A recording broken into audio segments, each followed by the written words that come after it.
And by the way, you know, when you're telling these little stories, here's a good idea. Have a point. It makes it so much more interesting for the listener.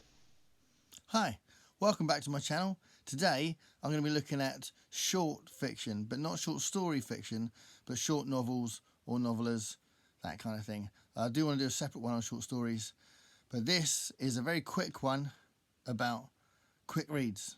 So, just to start off with, before I get into the actual specific books, why would you read short fiction? So, just quickly, first obvious answer is there's some really good books out there that just happen to be short. Yeah, so it's not necessarily about the specific nature of the length of the book. They're just great books. So that's one good reason. Another reason, you might be in a reading slump and you might have just had a couple of bad books and you're just thinking, oh, do I need to invest all this time into a book? Is it worth it? And sometimes reading a really good short book can get you back into that swing and get you back into loving reading and that kind of thing. So that could be a good reason to do that. And then the other thing is sometimes it's a nice, what they call a palate cleanser, that if you are about to read something quite big and you've just read something quite big, sometimes you can get more out of the reading experience from getting something in the middle, which is quite short and snappy. But again, still a really good book. So there are some absolutely amazing books out there that are pretty short. I'm treating short as a definition as around 200 pages. So most of these are under 200 pages, and I think there's one, maybe two that are just over, just like 207, 210 or something. So around that kind of mark. So very short books. Technically, you could read them in a weekend. And if you're a really fast reader, you might be able to read them in a day. But 10 books that really show off how much you can do with just 200 pages. Size matters not. Look at me. Judge me by my size, do you? Okay, the idea of this video came from reading this book, All My Friends Are Superheroes. This was brought out in 2003. It's by Andrew Kaufman. I'm pretty sure that's not the actor Andy Kaufman, but an author, Andrew Kaufman. But he writes a lot of short books, but I do definitely want to read more of what he's written. It's a very short book. I read that in a couple of hours, and it's absolutely brilliant. It's really thought-provoking. It stayed with me for a while afterwards. It really does kind of look at how we define ourselves and how that can affect our relationships and how that could change if we had a different approach to ourselves, different approach to life, and a different approach to relationships. So, yeah, really interesting, fascinating book that's quite funny. Well, it's very funny, but it's also really thought-provoking. All My Friends Are Superheroes. Okay, so after just starting off there with the reason why I did the video, let's do some of the classics. So this is considered an absolute classic. It gets mentioned a lot for all the right reasons. It's a very short book. Hitchhiker's Guide to the Galaxy. Started off as a radio show, and then Douglas Adams decided to write it into novel form. It's very, very funny, incredibly influential. If you write any kind of comedy science fiction now, you get compared to this book. And quite rightly, because it is full of really fantastic ideas, really amusing characters and great lines. It's just managed. It will always raise a smile. So that will definitely get you out of a reading slump if you hadn't read that yet. So Hitchhiker's Guide to the Galaxy, absolute genius. Going completely the other way now. This is very serious, Frankenstein, but again, it's pretty short. I think the reason why that looks a bit bigger than the other books is it's a big old introduction that sort of analyses the book a bit, which those are fascinating to read as well. But this is obviously incredibly important book, but very, very good book, very deep book, very philosophical book. Mary Shelley wrote it, massively influenced by what happened to her and about the idea of creating life. It kind of brought her to the idea of a mad scientist reanimating a dead corpse into life, and what that might mean for the creature that was created and for everyone around him and for Victor Frankenstein himself. So there's loads going on in the book. It's a really, really interesting and fantastic, fascinating book. One of the best books ever written, I think. But it's also quite short. So it falls under this category for this video, which is quite nice because it's literally a work of genius.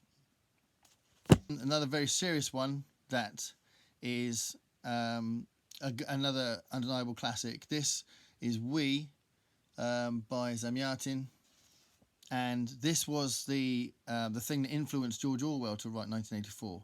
So I do want to do a dystopian video at some point soon, maybe over Christmas, and I will talk about this in a lot more detail. But it is absolutely brilliant. It really is, and it's basically the main character is absolutely steeped in this one state society. So it's like this sort of this society that's completely ruled by the state, and there's no choice in it, and everyone has their part and all that kind of thing. So he believes in all that, and then through the book he becomes kind of influenced by rebels, and without spoiling anything, he gets involved in the rebellious people in the society. So yeah, I'll talk about it in more detail another time, but it's absolutely brilliant. We, Russian precursor to 1984. This is another fantastic classic book, John Steinbeck. A lot of John Steinbeck's fiction is quite short, so again, this wouldn't take you long to read it at all. Ironically, I've read quite a few of his books now, but the one book I haven't read yet, which is a lot bigger, is The Grapes of Wrath, which I'm looking forward to reading. But I've read quite a lot of his other books, and a lot of them are this short. But this is a fantastic book that is all about greed.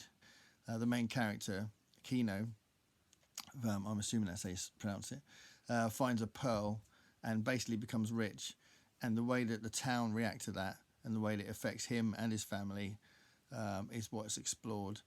And the general message of the book is that basically money is the root of all evil. That is generally the point of the book, but it's beautifully written, and the journey there is fantastic. It's very short, but very thought-provoking, with the kind of beautiful language you'd expect from John Steinbeck. So yeah, I mean, anything he writes is worth reading. But this is just a really nice explanation of greed and the way a town affects someone in their community getting rich quickly. Okay, so another classic. We've already mentioned George Orwell. So Animal Farm. So this is clearly a lot shorter than 1984, but it's a really important allegory about power and about corruption and about dictatorship, and the way that you can get swept up into this sort of revolutionary fever and then get ruled by the same, welcome to the new boss, same as the old boss kind of thing. And obviously all in the allegorical form of the animal farm, the farm run by the pigs. It's got loads of quotable bits in it. It's a beautiful book, but it's also a powerful and important book. If you haven't read it, definitely worth reading. Animal Farm, again, very short and hugely important. So yeah, good one to read. Stephen King, known for writing very big books, and this is actually originally part of a collection. This was in different seasons originally, but Rita Hayworth and the Shawshank Redemption is a great story, and they can get it on its own. So again, very short, and if you've seen the film, then you know the story, but the way it's written is beautiful, and you definitely could read this even if you knew the story. If you don't know the story, then you'll love the way it's written, and you'll want to know what's going to happen next. You won't be able to put it down, and the ending will just really just fill you with all sorts of wonderful emotions. So yeah, read Hayworth and the Shawshank Redemption, Stephen King, massively worth reading, and now you can get it on its own, so it becomes eligible for this video. The Test. This came out in 2019, so this is definitely one of the most recent ones in this list. But Sylvain Neuvel is a really interesting author. He's written a trilogy about these giant robot things, which are really cool. So that's a really good set of books. And this is a very short book he wrote after he wrote those. That is brilliant, really fascinating and gripping, and really tense as well. And you get sort of right into the thick of it quite quickly. Lots of people compared this to Black Mirror. I get why, because it's got kind of a bit of a Black Mirror vibe. A guy, basically an immigrant, has to go through this process to become a British citizen. It says on the back, Britain in a not so distant future. And he has to go through this test, and it's an insane test. And it's not just testing whether or not he deserves to be a citizen of Britain, but it's kind of testing his sense of self-sacrifice and his sense of heroism and things like that. Really interesting. Definitely should read it. Hopefully I've whetted your appetite there. So good. Sylvain Nouvelle. This one, Martha Wells, All Systems Red. This is the first book of the Murderbot Diaries. So the Murderbot is the main character. She's a security android that's been commissioned to help these humans explore space. She's hacked into her own programming and also the government systems to discover things about what they were planning to do, things about herself, things about her own limitations, and she starts expanding those limitations in the book, and like all sorts of things happen. And basically she just becomes like really interested in trying to discover who she is, what she wants to do, and how she can help the humans that she's working for. And then this one is from 1954. Robert Shetley I've mentioned before, but I like the fact that this is a short story collection. So all the others aren't short stories, they're short novels or novellas, depending on how you want to look at it. But this is definitely a collection of short stories. There's 10 short stories, and I'd say almost all of them are absolutely brilliant. It's a really good book. It's recently been reissued. Last year I think it got reissued. There's a batch of classics they reissued, and this was one of them. And this sort of got some great stories in it. So like for example Monsters is a really cool story. I think it starts the book, which is these aliens that have to deal with meeting human visitors to their planet, and the way that they kind of perceive us and our behaviour. It's all a bit weird for them. That's a really cool story. Again, that point of view thing's really cool. There's one called Untouched by Human Hands, which is a titled story, which is about these humans that discover that they're really, really starving in space, and they discover this alien cargo ship kind of thing, and it's got food on it, but it's also got poison on it, and they've got to figure out which is which, and that's kind of like a really cool like exploration of how they figured it out. So a bit of a psychological one, that one. And also The Seventh Victim, which is a really early version of that idea of those deadly games like the Hunger Games and stuff like that, and Running Man and things like that, and where the government have legalised murder as a game, and you can volunteer to be a victim, or you can volunteer to be a hunter, and you kind of swap around. It's a really good concept, a really good story, and ironically he made a full novel, a bunch of novels out of that. Definitely the first novel is nowhere near as good as that first story. And then there's another one, Impacted Man, which is a story about a creator, like a deity, who's struggling with a problem he's got with something he's created that's creating a shift in the space-time continuum. And that's where the picture comes from, actually, for the cover. But anyway, yeah, it's a really cool set of short stories. Robert Shetley wrote a lot of short stories, and he's really good at it. So that's 10 books. I'll just try and present them at once there.